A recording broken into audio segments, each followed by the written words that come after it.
J'ai reçu énormément de questions. Mais est-ce qu'on peut utiliser les fruits après la macération dans du rhum? Je vous dis oui, mais attention, pas n'importe quel fruit et surtout le fruit sera marqué d'alcool. L'alcool que vous aurez mis pour faire sa macération. Allez, je vous en dis plus. Maintenant, quand on fait un rhum arrangé, il y a réellement deux ingrédients qui ne peuvent pas être réutilisés. Les bonbons et le thé qui vont être filtrés. En effet, le thé, quand il était infusé une fois, vous ne pouvez plus le réutiliser et les bonbons, c'est à peu près pareil. Ils se désagrègent et vous avez besoin de filtrer. Donc maintenant, vous connaissez les deux ingrédients que vous ne pouvez pas réutiliser. Maintenant, je vais vous expliquer pour l'ensemble des ingrédients.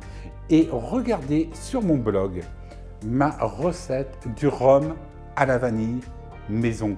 Ici, ce rhum que vous voyez là, plutôt cette cachaça à la vanille, a 7 ans d'âge.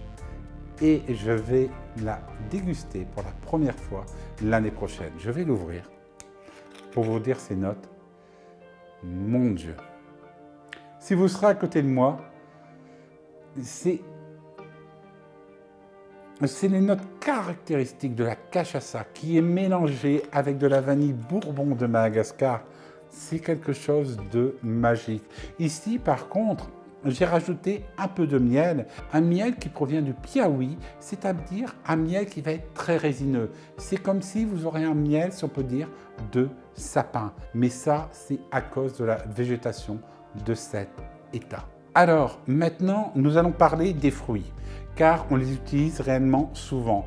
Par exemple, les fruits, qu'est-ce que vous faites quand votre bouteille de rhum est finie? Vous les retirez. Vous les passez dans un mixeur et vous pouvez les utiliser notamment pour faire un gâteau. Mais attention, le gâteau aura un fort goût d'alcool. Vous aimez pas.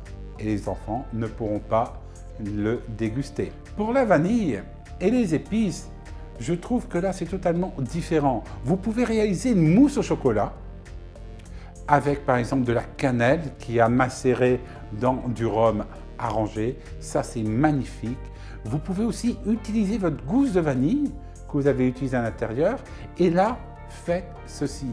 Vous la mettez infusée dans 1 litre de lait, vous la laissez infuser pratiquement 24 heures. Ensuite, vous réalisez une pâte à crêpes, une pâte à gaufres et vous allez voir que là, vous allez vous envoler vers les Antilles et vers les tropiques. Ça, c'est une recette que j'aime bien réaliser au Brésil quand je vais chez des clients réaliser des cours de cuisine, voire cuisiner pour eux. Car oui, au Brésil, je suis aussi un chef cuisinier. Et c'est pour ça que je vais vous faire, et c'est pour ça que je vais vous faire vivre mon aventure au Brésil, l'aventure de mon entreprise à travers le monde. Et chaque semaine, vous allez retrouver une recette brésilienne simple, rapide à réaliser, mais surtout délicieuse et sans chichi. En effet, aujourd'hui, on voit trop souvent des recettes merveilleuses, etc. Mais est-ce qu'on arrive le premier coup à réaliser cette recette? Oui, non. Et ici, il n'y aura aucun filtre. Si je rate la recette, je la mettrai. Maintenant, vous savez comment réutiliser vos épices après une infusion de rhum arrangé.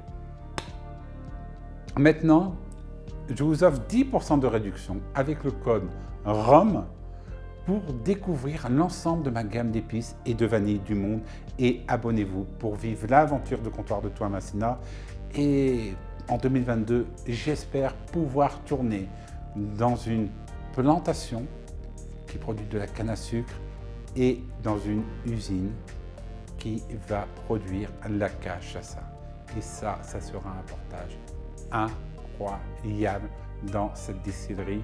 Et le saviez-vous que l'une des meilleures cachaça brésiliennes est faite à 20 km de chez moi? Allez, à bientôt!